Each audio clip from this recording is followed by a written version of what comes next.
कहानी एक ऐसी दुनिया की होती है जहाँ पे भूत होते हैं जिनको ये लोग स्पिरिट्स बोलते हैं, और इन भूतों को ना सिर्फ वही मार सकते हैं जिनके पास साइकिक पावर्स हो। सारे के सारे लोग इन भूतों से डरते हैं सिवाय कुछ के जो इन भूतों का ही फायदा उठाते हैं, जैसे कि हमारे ये भाई साहब रहेंगे जो कि एक साइकिक होने का नाटक करके लोगों को बेवकूफ बना के उनसे पैसे ऐंठते हैं। प्लीज मेरी मदद करिए, मेरे घर में एक भूत है, मैंने आज ही उसे शीशे में देखा था। कहीं खुद को तो नहीं देख लिया था आपने? ओए क्या बोला तूने मेरी बीवी को? जाने मन, यकीन करो ये एक फ्रॉड है, भूत वूत कुछ नहीं होते। ठीक है जैसी आपकी मर्जी, लेकिन बाद में जब वो भूत आपके सुंदर चेहरे को बदसूरत बना दे तो मुझसे मत कहिएगा प्लीज। नहीं प्लीज हमारी मदद करिए मिस्टर रेंगन। ठीक है, आप पेमेंट कर दीजिए और चलिए आपके घर के भूत की हम लोग बैंड बजाते हैं। एंड फिर रेंगन इन लोगों के साथ इनके घर आ जाता है। अरे बाप रे, आपके घर का भूत तो बहुत ही ज्यादा खतरनाक और स्ट्रॉन्ग है, मैं से यहीं से सेंस कर पा रहा हूँ। लेकिन हमारा घर तो वो है। हाँ मतलब इस घर में भी काफी खतरनाक भूत था, लगता है आपके घर का भूत यहाँ घूमने आया था। ये पक्का फ्रॉड है जाने मन। एंड फिर ये लोग इनके घर के अंदर आ जाते हैं। रेंगन बहुत नाटक कर रहा होता है, लेकिन तभी इनके पीछे असली भूत आ जाता है। हेलो, हाँ यही वो भूत है मिस्टर रेंगन। एंड इसको देखते ही रेंगन डर जाता है, इस भूत के ऊपर नमक फेंकने लगता है। लेकिन क्योंकि इसका नमक कोई होली नमक नहीं बल्कि स्टोर वाला असली सस्ता नमक होता है, इसलिए इस भूत को इससे कुछ फर्क ही नहीं पड़ता। अरे नहीं, लगता है मेरे पास अब और कोई ऑप्शन नहीं बचा। एंड तब रेंगन फोन मिलाता है इसके स्टूडेंट, जिसको इसने बेवकूफ बना के अपना स्टूडेंट बनाया होता है, एक असली और बहुत ही ज्यादा स्ट्रॉन्ग साइकिक, हमारी इस एनिमे के मेन कैरेक्टर मॉब को। हेलो मॉब, इमरजेंसी है, जल्दी आ जाओ इस एड्रेस पे जो मैं भेज रहा हूँ। एंड थोड़ी देर में मॉब यहाँ पर आ जाता है। मास्टर,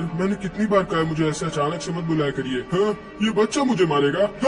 एंड मॉब इसे तुरंत ही अपनी साइकिक पावर का यूज कर आसानी से खत्म कर देता है। एंड ये मॉब ना भाई समझ लो इनकी दुनिया का साइतामा होता है, हद से ज्यादा स्ट्रॉन्ग साइकिक, लेकिन बिना किसी दोस्त, बिना किसी इंटरेस्ट, बिना किसी पर्सनैलिटी के। इसे ना इस दुनिया में कुछ भी इतना अच्छा नहीं लगता सिवाय एक लड़की के जिसका नाम सुबोमी होता है, जिससे हमारा मॉब एकदम सच्चा वाला प्यार करता है, जो कि इसके बचपन की दोस्त होती है। एंड हमारा मॉब ना बहुत ही ज्यादा स्ट्रॉन्ग साइकिक होता है, लेकिन इसकी बॉडी बहुत ज्यादा वीक होती है। एंड ये रेंगन के अंदर काम कर रहा होता है, जो कि इसे पर भूत को मारने के, चाहे वो भूत जितना ही स्ट्रॉन्ग क्यों ना हो, 300 रुपए देता है। बॉस, वो भूत इतना वीक था तो आपने उसे खुद क्यों नहीं मारा? वो क्योंकि मुझे डर था कि अगर मैं अपनी पावर्स का यूज करूंगा तो कहीं ये पूरा शहर न उड़ जाए, इसलिए। एंड हमारे मॉब के पास सबकी तरह एक मम्मी पापा होते हैं, एंड एक छोटा भाई भी होता है जिसका नाम होता है रीत्सु, जो कि बहुत ही ज्यादा स्मार्ट, हैंडसम, इंटेलिजेंट होता है, लेकिन एक साइकिक नहीं होता है। एंड कहते हैं ना, जिसके पास जो नहीं होता उसको वही चाहिए होता है। इसलिए मॉब चाहता था कि वो रीत्सु की तरह इंटेलिजेंट, स्मार्ट हो जाए, और रीत्सु चाहता था कि इसके अंदर भी मॉब की तरह साइकिक पावर्स आ जाए। अरे नहीं, ये क्या, आपके ऊपर तो बहुत ही खतरनाक भूत है, इसलिए आपको इतना थकान और शरीर में दर्द हो रहा है। मैं आपकी मदद कर सकता हूँ उस भूत को मारने में, बदले बस मुझे आपको थोड़े से पैसे देने होंगे। एंड रेंगन ना भाई घपलेबाज के साथ साथ एक बहुत ही बढ़िया मसाजर भी होता है, जो कि लोगों की ऐसी मसाज देता है कि लोगों की सारी थकान, सारा दर्द खत्म हो जाता है। सबको लगता है कि सच में रेंगन ने इसके ऊपर के भूत को खत्म कर दिया है। बॉस, मुझे एक बात करनी है। हाँ मॉब, क्या हुआ? यार ये अपनी सैलरी बढ़ाने के लिए ना कहते, मैं सोच रहा था कि मैं कोई स्कूल क्लब ज्वाइन कर लूँ, शायद उससे मुझे कुछ अच्छा लगे। ठीक है मॉब, मैं एडजस्ट कर लूंगा, लेकिन जब इमरजेंसी हो तो जरूर से आ जाना, ओके? एंड फिर हम देखते हैं मॉब को कुराता अपने टेलीपैथी क्लब में जबरदस्ती ऐड करने की कोशिश करती है, क्योंकि इन्हें ना किसी एक और मेंबर की जरूरत थी, वरना इनका क्लब बंद हो जाएगा। एंड कोई भी इनके क्लब को ज्वाइन करना चाहते नहीं थे, क्योंकि सबको लगता है पागलों वाला क्लब है। एंड ये लोग ऐसा बिल्कुल भी नहीं होने देना चाहते थे, वरना इनको स्कूल की तरफ से जो पैसे मिलते हैं वो बंद हो जाएंगे, और ये लोग जो मजे करते गप्पे मारते स्कूल के बाद वो भी रुक जाएगा। लेकिन तभी हम देखते हैं इनके स्कूल के स्टूडेंट काउंसिल वाइस प्रेसिडेंट वहाँ पर आ जाता है, द बॉडी बिल्डर क्लब वालों को लेके। एंड क्योंकि ना अब इन लोगों का एक क्लब बंद होने वाला था, तो इनके कमरे और बजट को ये स्टूडेंट वाइस प्रेसिडेंट इन्हें देने वाला था। लेकिन तभी कुराता कहती है, रुक जाइए, ये मॉब ये हमारे क्लब को ज्वाइन करने वाला है, हमारे पास फिर से 5 मेंबर्स हो गए।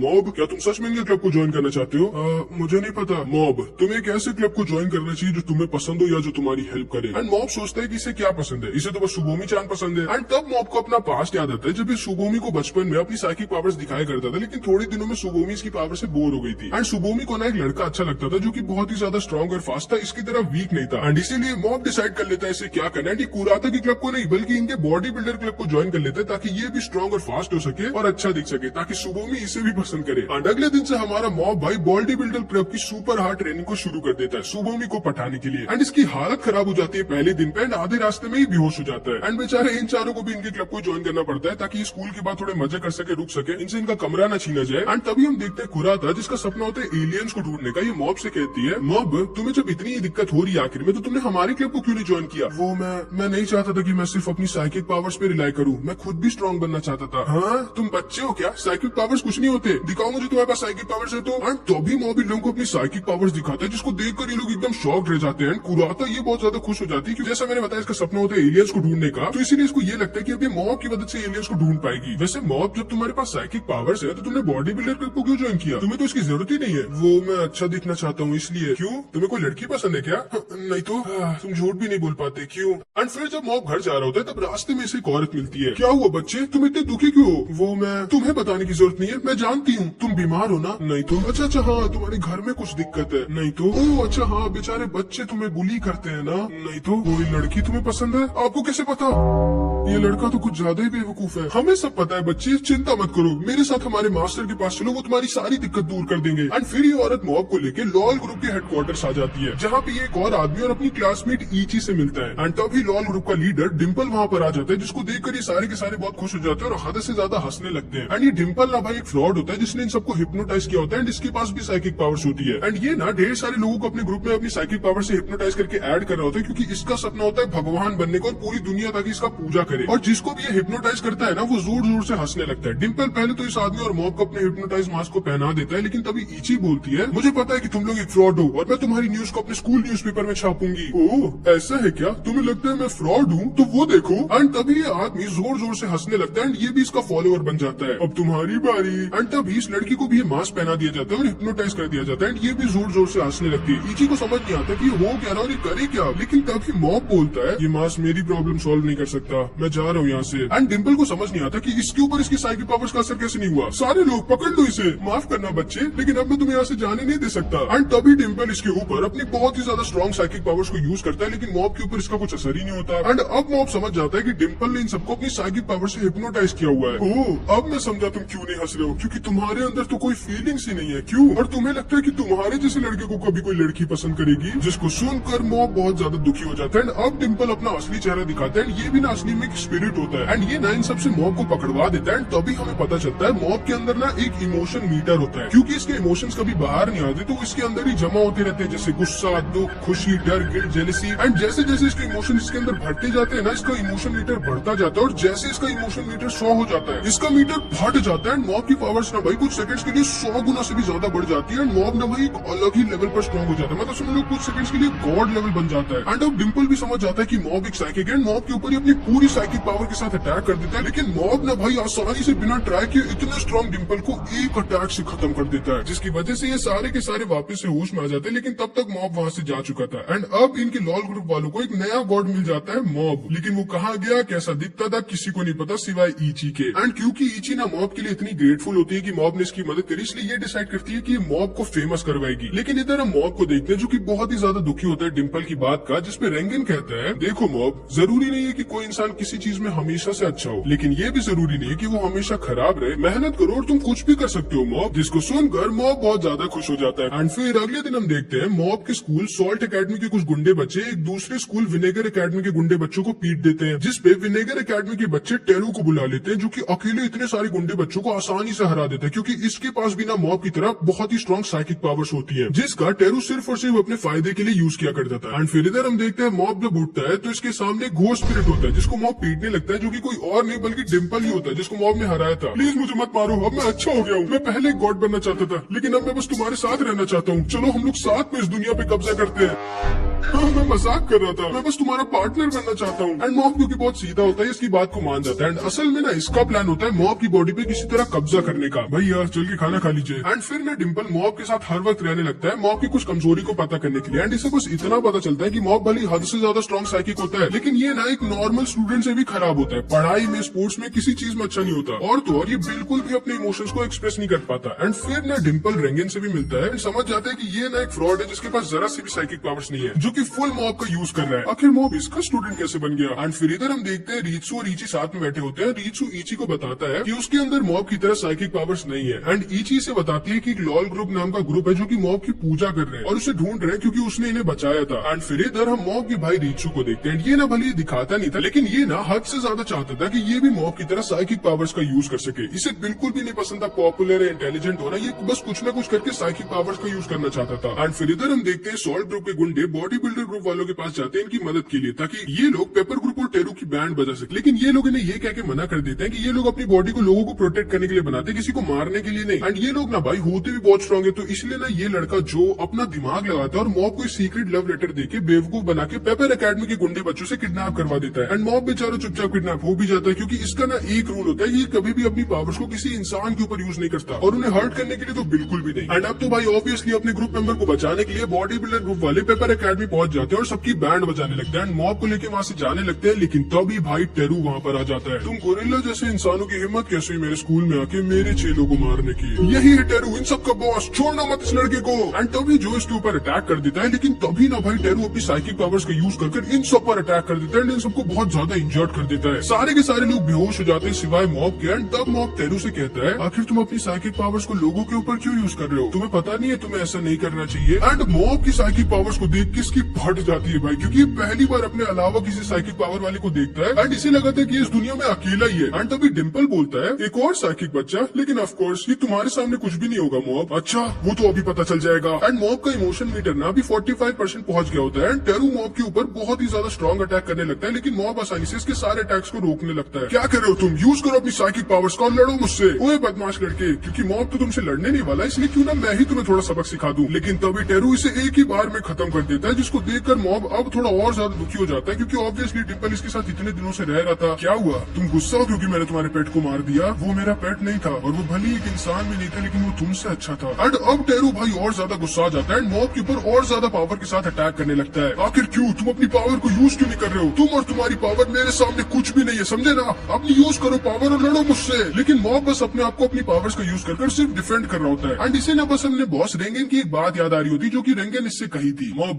तुम्हारी पावर सच में बहुत कमाल की है, लेकिन तुम्हें उनका कभी भी घमंड नहीं करना और ना तो उन्हें किसी गलत काम के लिए यूज करना है, क्योंकि जिस दिन तुम ऐसा करोगे तुम्हारी पावर्स लोगों के साथ साथ तुम्हारे लिए भी बहुत खतरनाक हो जाएंगी। याद रखना मॉब, एक बहुत बड़ी ताकत के साथ एक बहुत बड़ी जिम्मेदारी भी आती है, अपने से कमजोर लोगों को प्रोटेक्ट करने की। तुम पागल हो क्या? तुम्हें समझ नहीं आता? हम दोनों स्पेशल हैं, इस दुनिया में हमसे ऊपर कोई भी नहीं है। फिर आखिर क्यों तुम अपनी पावर्स का यूज नहीं कर रहे अपने फायदे के लिए? क्यों तुम अपनी पावर्स का यूज नहीं कर रहे मुझे हराने के लिए? रुक जाओ। एंड तभी ये पागल मॉब के ऊपर ढेर सारी नाइफ से अटैक कर देता है, जिससे मॉब को ना चाहते हुए भी डिफ्लेक्ट करना पड़ता है, जिसकी वजह से इन सारे नाइफ में से एक नाइफ इस बेचारे टेरू को एक फ्री का नया हेयर कट दे देता है। ये क्या किया तुमने? अब तुम्हें मरने से कोई नहीं बचा सकता। एंड अब ना टेरू भाई और ज्यादा पगला जाता है, मैं तुम्हें छोड़ूंगा नहीं। एंड टेरू ना भाई मॉब को हराने के चक्कर में इस पूरे के पूरे स्कूल को तबाह करने लगता है। आखिर क्यों? तुम अपनी पावर्स का यूज क्यों नहीं कर रहे हो? क्योंकि मैं तुम्हें हर्ट नहीं करना चाहता। क्या? मुझे कमजोर मत समझो, मैं तुम्हें छोड़ूंगा नहीं बस। एंड टेरू भाई बहुत ज्यादा गुस्सा आ जाता है, इतना कि ये मॉब के गले को पकड़ लेता है। अब ध्यान से सुनो,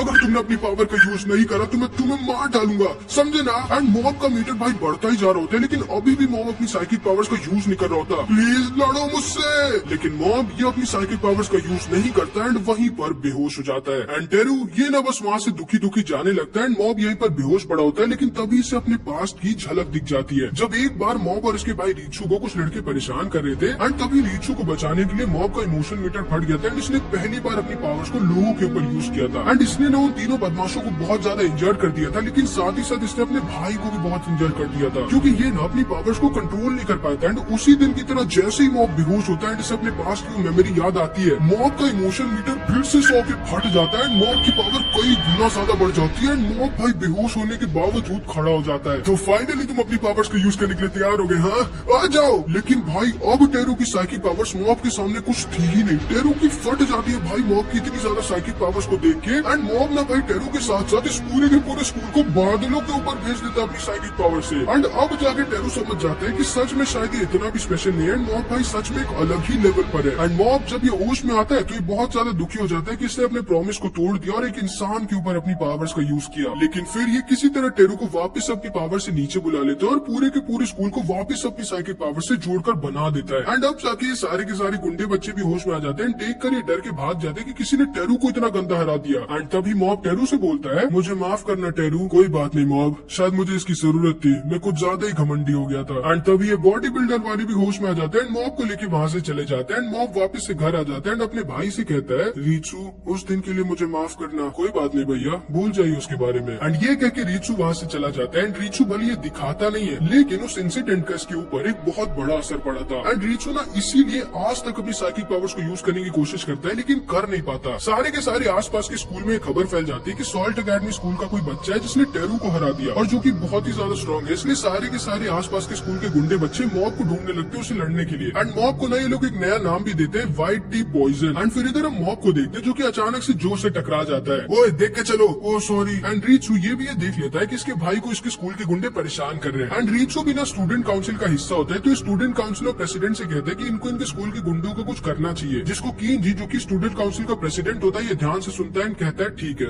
हम इसके बारे में जरूर कुछ करेंगे। एंड रीचू जब घर जा रहा होता है तब इसे एक आदमी मिलता है कौन, जो कि इससे कहता है ये इसकी मदद कर सकता है इसकी साइकिक पावर्स को और ज्यादा बढ़ाने में, क्योंकि असल में ना इसने रीचू को मॉब समझ लिया होता है क्योंकि दोनों का सरनेम सेम होता है ना इसलिए। एंड रीचू जब इसके साथ यहाँ आता है तो ये थोड़ी और साइकिक पावर वाले बच्चों से मिलता है जो कि बहुत ज्यादा वीक होते हैं। एंड कौन ना इन सबकी मदद कर रहा होता है इनकी साइकिक पावर्स को बढ़ाने में और इनके ऊपर रिसर्च कर रहा होता है क्योंकि इसका भी सपना होता है साइकिक पावर्स को पाने का। एंड फिर अगले दिन हम स्टूडेंट काउंसिल के प्रेसिडेंट किंजी को देखते हैं जो कि ना थोड़ा सा पागल होता है। ये पक गया होता है अपनी लाइफ में सिर्फ अच्छे काम कर करके, तो इसीलिए रीचू को अकेले में एकदम सुबह सुबह बुलाता है एंड इससे कहता है रीचू तुम्हें याद है तुमने कहा था कि तुम स्कूल के गुंडों को सबक सिखाना चाहते हो, टाइम आ चुका है। क्या मतलब है आपका? इस सीट पे जानते हो कौन बैठता है रीचू? जो स्कूल का सबसे बड़ा गुंडा, और अब टाइम आ चुका है कि वो अपनी गलतियों की सजा भुगते। लेकिन मिस्टर प्रेसिडेंट रीचू चलो साथ में स्कूल को साफ करते हैं, मजा आएगी। एंड रीचू की भी हालत ना थोड़ी बहुत किंजी की तरह ही होती है, ये भी थक गया होता है एक परफेक्ट स्टूडेंट बने रह के, और क्योंकि ना बहुत ज्यादा फ्रस्ट्रेटेड भी होता है कि इसके पास साइकिक पावर्स नहीं है तो ये इसकी बात को मान जाता है। एंड फिर हम देखते हैं रीचू और किंजी साथ में जो के टेबल और बैग में लड़कियों की फ्लूट को डाल देते हैं। एंड जो जिसने मॉब के बॉडी बिल्डर स्क्वाड को ज्वाइन कर लिया होता है स्ट्रॉन्ग होने के लिए, उसे कोई आइडिया नहीं था कि उसके साथ आज क्या होने वाला है। एंड फिर जब जो क्लास में आता है तो रीचू और किंजी साथ में मिलकर जो को फंसा देते हैं कि जो ना लड़कियों की फ्लूट को चुरा के लेके जाके उनके साथ गलत काम करता है, जिसकी वजह से सारे के सारे बच्चों को जो से घिन हो जाती है। जो को यकीन नहीं होता कि कोई भी इसके साथ आ ही नहीं रहा, इसका भरोसा ही नहीं कर रहा कोई। एंड रीचू क्योंकि आज इसने पहली बार इतना गलत काम किया होता है, लैब में बैठा होता है, उसे समझ नहीं आता कि इसने जो किया वो सही था या नहीं। एंड इसकी फ्रस्ट्रेशन और गुस्सा बहुत ज्यादा बढ़ जाते हैं। रीचू गुस्से में घर चला जाता है, लेकिन इसे ये नहीं पता होता कि इसने फाइनली इतने टाइम बाद आज इतने स्ट्रॉन्ग इमोशन को फील करने की वजह से अपनी साइकिक पावर्स को अनलॉक कर दिया होता है। एंड फिर जब रीचू घर पहुंचता है तो उसे डिम्पल दिखता है जो कि किसी तरह बच गया होता है और मरा नहीं होता। एंड रीचू को यकीन नहीं होता जब डिम्पल इसे बताते हैं कि इसने भी अपनी साइकिक पावर्स को अनलॉक कर लिया है। एंड रीचू जब मॉब की तरह स्पून बेंडिंग ट्राई करता है तो एकदम शॉक रह जाता है और खुश हो जाता है कि सच में इसने साइकिक पावर्स को अनलॉक कर दिया, इसका सपना सच हो गया। एंड तभी डिम्पल इससे कहता है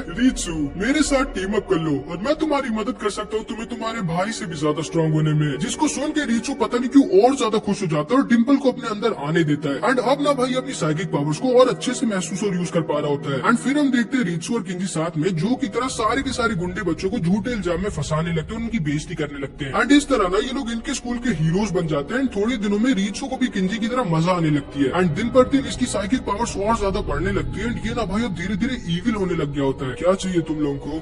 तुम ही हो ना जो किंजी के साथ मिलकर हम सबको झूठे इल्जाम में फंसा रहा है? हाँ मैं फंसा रहा हूँ तुम लोगों को, तो क्या कर लोगे मेरा? एंड रीचू ना भाई अपनी साइकिक पावर्स का यूज करके इन सबको आसानी से हरा देता है, लेकिन तभी टेरू वहाँ पर आ जाता है। ओए तुम्हें पता नहीं क्या तुम्हें अपनी साइकिक पावर्स को ऐसे लोगों के ऊपर यूज नहीं करना चाहिए। एंड तभी डिम्पल इसे पहचान लेता है, जिससे कहता है रीचू निकलो यहाँ से, तुम इससे नहीं जीत सकते। हाँ वो तो अभी पता चल जाएगा। एंड रीचू टेरू के ऊपर अटैक करने वाला होता है, लेकिन तभी टेरू इसे पकड़ लेता है और अपनी साइकिक पावर्स दिखाता है। रीचू एकदम डर जाता है, समझ जाता है कि इसके और टेरू की पावर्स के बीच कितना बड़ा गैप है। लेकिन तभी टेरू और इसकी पावर की वजह से इसका वीक गिरने वाला होता है, जिसे टेरू पकड़ लेता है। एंड इसी सही मौके का फायदा उठा के रीचू और डिम्पल किसी तरह वहाँ से निकल जाते हैं। एंड फिर इधर हम देखते हैं किंजी जब घर जा रहा होता है तो इसे कुछ दूसरे स्कूल के गुंडे घेर लेते हैं जो इससे व्हाइट टी पॉइजन यानी मॉब के बारे में पूछते हैं, जिसने टेरू को हराया था। क्योंकि इन लोगों को लगा था कि क्योंकि किंजी इनके स्कूल का स्टूडेंट काउंसिल प्रेसिडेंट है तो इसे पता होगा। एंड जब ये इन्हें कुछ भी नहीं पता था तो ये गुंडे इसे ही बहुत गंदा पीट देते हैं। एंड फिर इधर हम देखते हैं रीचू इधर लोगों को हरा हरा कर स्ट्रॉन्ग हो रहा होता है एंड किंजी इधर अलग अलग स्कूल के गुंडों से पिट पिट कर परेशान हो गया होता है। एंड अब क्योंकि इसके स्कूल के गुंडे बच्चे भी नहीं बचे होते, इसकी वजह से तो इसका कोई बदला लेने वाला भी नहीं था और इसे पता भी नहीं था कि व्हाइट टी पॉइजन कौन है और किसी और को ऐसे फंसा भी नहीं सकता था। तो ये बेचारा जब भी बाहर निकलता था पीटी जाता था, तो इसीलिए अपने घर में छुप जाता है। एंड अब इसे एहसास हो जाता है कि इसने बहुत ही गलत काम किया है। एंड फिर इधर हम रीचू और डिम्पल को देखते हैं। रीचू मेरे बच्चे तुम तो दिन पर दिन स्ट्रॉन्ग होते जा रहे हो, जल्दी हम दोनों पार्टनर्स इस दुनिया के भगवान होंगे। डिम्पल हम दोनों पार्टनर्स नहीं है, तुम मेरे नौकर हो और अगर तुम्हें लग रहा है कि तुम मुझे किसी दिन कंट्रोल कर पाओगे तो भूल जाओ। एंड डिम्पल भाई समझ जाता है कि रीचू मॉब की तरह बेवकूफ नहीं, बहुत ज्यादा चालाक है। एंड फिर हम देखते हैं क्योंकि किंजी अपने घर में छुप गया होता है तो ये सारे के सारे आसपास स्कूल के गुंडे अब रीचू को घेर लेते हैं। ध्यान से सुनो बच्चे, अगर पिटना नहीं चाहते तो चुपचाप बताओ कि व्हाइट टी पॉइजन जिसने टेरू को हराया था वो कहाँ है? हाँ क्यों नहीं, मैं बताता हूँ। मैं हूँ व्हाइट टी पॉइजन जिसने टेरू को हराया था, अब आ जाओ। एंड टेरू भी यहाँ पर होता है जो सब कुछ देख लेता है। ये तुरंत ही मॉब के पास चला जाता है उसे सब कुछ बताने के लिए। एंड ये सारे के सारे गुंडे बच्चे रीचू के ऊपर अटैक कर देते हैं, लेकिन रीचू भाई अपनी पावर का यूज करके इन सारे बच्चों की बैंड बजा देता है। लेकिन तभी इधर ऊपर हम एक आदमी को देखते हैं जो यहाँ ऊपर से रीचू को इसकी पावर्स यूज करते हुए देख रहा होता है। ओ तुम लोग भागने की सोचना मत, क्योंकि तुम लोग चाहकर भी यहाँ से भाग नहीं सकते। एंड रीचू ना भाई इन सबकी बैंड बजा देता है, लेकिन तभी मॉब वहाँ पर आ जाता है। ये तुम क्या कर रहे हो रीचू, और इन सबको तुमने मारा है क्या? एंड रीचू ये तो अपनी पावर्स की वजह से अंधा हो गया होता है। हाँ भैया, मेरी भी साइकिक पावर्स अनलॉक हो गई है। एंड रीचू भाई मॉब से लड़ने के लिए तैयार हो जाता है। एंड डिम्पल जैसे ही देखता है कि रीचू पागल हो गया और मॉब से लड़ने वाला है, वहाँ से भाग जाता है डर के। कोई नहीं, मुझे जरूरत भी नहीं है उसकी। एंड तभी रीचू मॉब के ऊपर अटैक कर देता है, लेकिन तभी मॉब खुश हो जाता है एंड बोलता है, अरे हाँ रीचू, तुम्हारी तो सच में साइकिक पावर से अनलॉक हो गई, मैं बहुत खुश हूँ। एंड इसको सुनते ही रीचू थोड़ा शॉक हो जाता है। इसकी अब थोड़ी सी आंखें खुलती है कि ये गलत कर रहा है, ये अपने भाई से ही लड़ने जा रहा है जो कि इससे इतना प्यार करता है। मैं जानता था तुम हमेशा से साइकिक पावर्स चाहते थे रीचू, मैं बहुत खुश। भैया चुपचाप मेरी बात सुनिए, मैं हमेशा से साइकिक पावर्स इसलिए चाहता था क्योंकि मैं अपने आप को आपसे छोटा और कमजोर समझता था। सच तो ये है भैया कि मैं हमेशा इतना अच्छा छोटा भाई सिर्फ इसलिए बन के रहता था क्योंकि मैं उस दिन की वजह से आपसे डरता था। लेकिन अब मेरे पास भी साइकिक पावर्स है, अब मैं आपसे डरता नहीं भैया। लेकिन तभी मॉब बोलता है, मुझे माफ करना अगर तुम्हें मुझसे डर लगता है, लेकिन तुम्हें मुझसे कभी डरने की जरूरत नहीं थी रीचू, क्योंकि मैं तुम्हारा भाई हूँ। एंड मॉब ना भाई जाके इन सब से सॉरी बोलने लगता है, कहने लगता है कि ये सब इसके छोटे भाई को माफ कर दे। रीचू को समझ नहीं आता कि मॉब आखिर ऐसा क्यों कर रहा है, ये इतना अच्छा क्यों है। एंड रीचू को नहीं समझ आने लगता है कि ये कितना गलत कर रहा है, ये पागल हो गया अपनी पावर्स को पाके। लेकिन तभी इधर ऊपर हम इस आदमी को देखते जो यहाँ ऊपर से रीचू पर नजर रखा होता है। अचानक से इसे कॉल आता है, क्या कर रहे हो तुम, हमारे पास ज्यादा टाइम नहीं है, जल्दी उस बच्चे को लेके आओ, मैंने यहाँ अपना काम पूरा कर दिया है। ठीक है ठीक है। एंड तभी हम देखते हैं आदमी जिसका नाम हूतो होता है, ये यहाँ नीचे आ जाता है, रीचू के ऊपर अटैक कर इसे इंजर्ड कर देता है। चलो बच्चे, बहुत कमजोर लोगों पे रौब झाड़ लिया तुमने, अब तुम्हें मेरे साथ चलना होगा। ओए कमजोर किसको बोला तुमने? एंड तभी ये सारे के सारे गुंडे बच्चे इस पर अटैक कर देते हैं, लेकिन ये आदमी बिना एक साइकिक होता है और इन सबकी बैंड बजा देता है। लेकिन तभी मॉब इसे पीछे से पकड़ लेता है, तुम्हारी हिम्मत कैसी है मेरे भाई। लेकिन तभी इसे एक जोर का पंच मारकर बहुत इंजर्ड कर देता है, रीचू को अपने साथ लेकर जाने लगता है। लेकिन तभी मॉब फिर से उठ जाता है और अब और ज्यादा गुस्सा हो गया होता है। एंड मॉब ना भाई इस आदमी के ऊपर अपने भाई को बचाने के लिए अपनी साइकिक पावर्स का यूज कर अटैक कर देता है। ओह, तो तुम्हारे पास भी साइकिक पावर्स है, हाँ, छोड़ो मेरे भाई को। एंड तभी तो इसके ऊपर अटैक कर देता है। ये ना बहुत ज्यादा स्ट्रॉन्ग होता है, रीचू को एक बहुत ही स्ट्रॉन्ग पंच मार के बहुत ज्यादा इंजर्ड कर देता है। मॉब को तो बहुत गंदा मारने लगता है। एंड मॉब ये बेचारा क्योंकि लोगों के ऊपर अपनी साइकिक पावर्स को यूज करना नहीं चाहता था, इसलिए बहुत ज्यादा गंदा पिटने लगता है। एंड रीचू इस बेचारे से अपने बड़े भाई को इतना पिटते हुए देखा नहीं जा रहा होता, तो ये जाके हूतो से कहता है, प्लीज रुक जाओ, मुझे ले चलो, लेकिन मेरे भाई को छोड़ दो। पागल हो क्या, अभी तो मुझे मजा आ रही है। एंड मॉब इसका गुस्सा बढ़ता ही जा रहा होता है, जिसकी वजह से इसका मीटर भी बढ़ता जा रहा होता है। मेरे भाई को दोबारा छूना मत। अच्छा ऐसा है क्या? एंड तभी ये रीचू के ऊपर फिर से अटैक कर देता है, इसकी बात को मान ही नहीं होता, जिसकी वजह से मॉब का गुस्सा हद से ज्यादा बढ़ जाता है। एंड मॉब का इमोशन मीटर फट जाता है भाई। एंड अब भाई मॉब यूज करने लगता है अपनी साइकिक पावर से हूतो को की तरह मारने लगता है, इसे बहुत ज्यादा इंजर्ड कर देता है। हूतो इसके सामने टिक ही नहीं पा रहा था और हूतो भाई एकदम शॉक रह गया होता है कि एक बच्चे से ज्यादा स्ट्रॉन्ग है, ये इतना ज्यादा स्ट्रॉन्ग कैसे, आखिर कैसे? एंड ये सारे भी समझ जाते हैं कि मॉब ही असली द व्हाइट टी पॉइजन। अब मेरे पास शायद और कोई ऑप्शन नहीं है। एंड तभी ना भाई ये चीटिंग कर देता है, मॉब के ऊपर एक कर्स स्प्रे का यूज कर देता है, जो कि भाई बहुत ही ज्यादा स्ट्रॉन्ग होता है और सामने वाले को चाहे वो जितना स्ट्रॉन्ग क्यों उसे बेहोश कर देता है। एंड क्योंकि मॉब इसके लिए तैयार नहीं था, मॉब वहीं पर बेहोश हो जाता है। एंड ये रीचू को लेके वहाँ से जाने लगता है, लेकिन मॉब फिर से खड़ा हो जाता है। एंड अब भाई हूतो की पट जाती है, तुरंत ही रीचू को लेके वहाँ से भाग जाता है। मॉब ना भाई खड़ा तो हो गया होता है, लेकिन अभी भी बेहोशी था। एंड तभी टेरू और डिम्पल वहाँ पर आ जाते हैं, मॉब को अपने साथ लेके टेरू के अपार्टमेंट आ जाते हैं। एंड जैसे ही मॉब होश में आता है, डिम्पल को पकड़ लेता है। कहाँ है रीचू? मुझे नहीं पता, भगवान की कसम मुझे पता है मॉब, उन किडनैपर्स ने मुझे भी कुछ दिनों पहले किडनैप करने की कोशिश की थी। वो किडनैपर्स एक ग्रुप के लिए काम करते हैं जिनका नाम क्लॉ है, जो कि दुनिया भर से साइकिक पावर्स वाले को कलेक्ट करे, जिनका यूज करके वो इस दुनिया पर कब्जा करना चाहते हैं। और मेरी डेटा के हिसाब से उनके पास 100 से भी ज्यादा साइकिक्स हैं, जिनमें से कुछ तो हमारी तरह नेचुरल भी है, जैसे वो आदमी जिसे तुम आज लड़े। मुझे फर्क नहीं पड़ता वो कितने, मैं जा रहा हूँ अपने भाई को बचाने। रुक जाओ मॉब, अभी सही टाइम नहीं है, हमें पहले ये पता करना होगा कि उनको रीचू के बारे में पता कैसे चला। एक मिनट, शायद मुझे पता है कि क्लॉ वालों को रीचू के बारे में कहाँ से पता चला होगा। एंड फिर ये सारे के सारे यहाँ कॉन के लैब आ जाते हैं, जहाँ पे क्लॉ वालों ने पहले अटैक कर दिया था। एंड उन सारे साइकिक बच्चों को भी अपने साथ किडनैप करके ले गए थे। एंड यहीं से क्लॉ वालों को रीचू के बारे में पता चला था। एंड फिर इधर हम देखते हैं तो रीचू और इन सारे बच्चों को क्लॉ के एक सीक्रेट हेडक्वार्टर्स लेके आ जाता है। एंड यहाँ पे ना हम मूतो की तरह एक और अपर क्लॉ मेंबर रेजर को भी देखते हैं। क्या एक बच्चा जो तुमसे भी ज्यादा स्ट्रॉन्ग था, तुम उसे अपने साथ क्यों नहीं लेके आए? क्योंकि मैं बहुत इंजर्ड हो गया था। एंड तभी एक और अपर क्लॉ मेंबर रेजे वहाँ पर आ जाता है। कोई बात नहीं, मैं उस बच्चे को लेके आता हूँ, तुम बस मुझे इसकी इन्फॉर्मेशन दो। एंड फिर रेजे मॉब की तरफ निकल जाता है। एंड इधर हम इन लोगों को देखते हैं जो सोच रहे होते हैं कि आखिर कैसे रीचू की लोकेशन का पता करे, लेकिन तभी वहाँ पर रेजे आ जाता है जो आया तो यहाँ मॉब को पकड़ने के लिए था, लेकिन बेचारा खुद पकड़ लिया जाता है। एंड इससे ये लोग टॉर्चर करके सारी इन्फॉर्मेशन निकलवा लेते, सब कुछ, कहाँ पर वो हेडक्वार्टर्स है, सारे अपर क्लॉ मेंबर्स के बारे में, उनके कमांडर यू के बारे में जो बहुत ज्यादा स्ट्रॉन्ग है, सब कुछ। एंड फिर ये लोग साथ में इधर क्लॉ के सीक्रेट हेडक्वार्टर्स आ जाते हैं। ये यहाँ से डर के भाग जाता है। एंड इधर हम देखते हैं रीचू यहाँ इन 5 बच्चों के साथ मिलकर एक प्लान बनाते हैं और इन तीनों गार्ड्स की बैंड बजा के ये भी यहाँ से भागने लगता है, क्योंकि लोगों ने ना रीचू की पावर को अंदाजा नहीं था। एंड ये तीनों ने इधर क्लॉ के हेडक्वार्टर्स के अंदर घुस जाते हैं। एंड डिम्पल ने ना एक गार्ड की बॉडी पे कब्जा कर लिया होता है और इन तीनों का एक मिशन होता है रीचू और बाकी बच्चों को बचाना। एंड फिर इधर हम सारे अपर क्लॉ मेंबर्स को देखते हैं, तो वो तीनों अंदर घुस गए हैं, जिनमें से एक वो भी है जिसने तुम्हारी बैंड बजाई थी। हाँ सही कहा, इसलिए तुम लोग यही पे रहना, मैं जा रहा हूँ उससे रीमैच करके उस बच्चे को सबक सिखाने। एंड फिर वो तो दोबारा से इन लोगों के सामने आ जाता है। मॉब चिंता मत करो, इस बार मैं तुम्हारे साथ हूँ। नहीं टेरू, मुझे जरूरत नहीं है, इस बार मैं होल्ड बैक नहीं करूंगा क्योंकि हमारे पास टाइम नहीं और मेरे भाई की लाइफ खतरे में है। ओ अच्छा, ऐसा है क्या? तुम्हें लगता है तुम होल्ड बैक नहीं करोगे तो मुझसे जीत जाओगे? एंड तभी वो तो इन लोगों की तरफ इन पर अटैक करने के लिए फुल पावर से दौड़ता है, लेकिन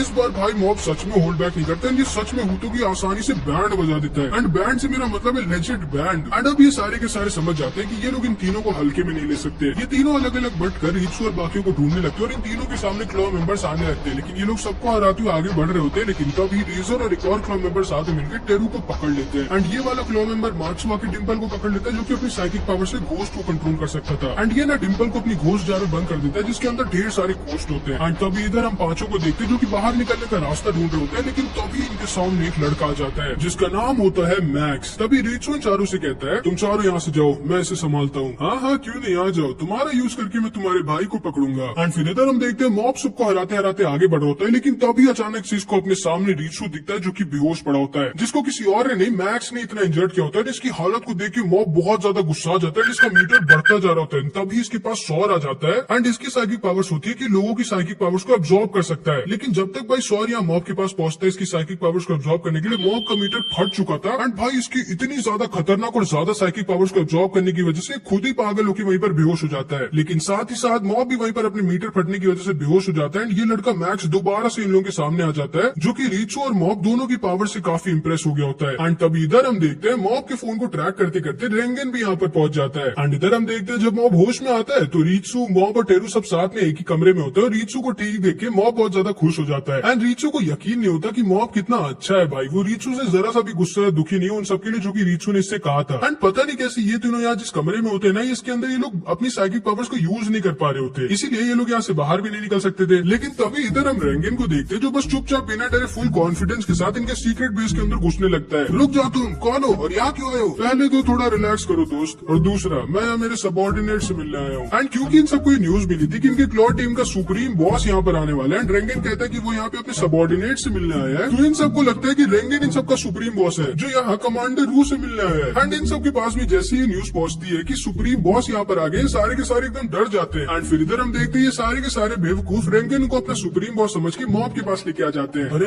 बॉस! एंड जैसे टेरू को पता चलता है कि ये मॉब का भी बॉस है, साथ ही साथ क्लॉ का सुप्रीम बॉस है, ये एकदम शॉक कर जाते हैं कि कौन है ये आदमी जिसके पास ये जरा सी भी साइकिक पावर को सेंस ही नहीं कर पा रहा। यहाँ क्या कर रहे हो तुम दोनों मॉब और मॉब के भाई? घर चलो, देर हो गई है, तुम लोग के पेरेंट्स चिंता कर रहे होंगे। एंड इस तरफ बिना जाने रेंगन इन तीनों को इस जेल से बचा लिया होता है, घर लेके जाने लगता है। लेकिन तभी ये सारे वॉइस के सामने आ जाते हैं एंड कमांडर यू एकदम गुस्सा जाती है और इससे कहती है, तुम्हारी हिम्मत कैसी हम सबको बेवकूफ बनाने की कि तुम सुप्रीम बॉस हो? हाँ। एंड ये रेंगन के ऊपर अटैक कर देती है, लेकिन मॉब रेंगन को बचा लेता है। एंड इनकी कमांडर की साइकिक पावर भाई कमाल की होती है, लेकिन तब रेंगन इसे एक ड्रॉप किक मार देता है। भाई मॉब, ये तुम क्या कर रहे हो? तुम्हें हमारा प्रॉमिस याद है ना कि तुम कभी भी अपनी पावर्स को लोगों के ऊपर यूज नहीं कर सकते? लेकिन मास्टर चिंता मत करो मॉब, अब क्योंकि मैं यहाँ आ गया हूँ तो तुम्हें अपनी पावर्स को यूज करने की कोई जरूरत नहीं। ओए जोकर, ध्यान से देखो इसे। एंड रेंगन इसे अपने कॉइन पे फोकस करने के लिए कहता है, जैसे इसके पास पहुंचता है सरप्राइज पंच मार देता है। एंड अब ये लोग भाई बहुत ज्यादा गुस्सा आ जाते हैं एंड अपनी अपनी पावर का यूज करने लगते हैं। एंड तभी रू अपनी super psychic attack black hole का यूज कर देती है एंड इस पूरी की पूरी बिल्डिंग की छत को उड़ा देती है। ये सारे मिलकर इन पर अटैक कर देते हैं और ये दोनों भी इधर से इन पर अटैक कर देते हैं। मॉब, तुम अपनी पावर को इन सब के ऊपर यूज नहीं कर सकते, लेकिन इन इविल स्पिरिट्स के ऊपर कर सकते हो। एंड तभी मॉब आसानी से माचू के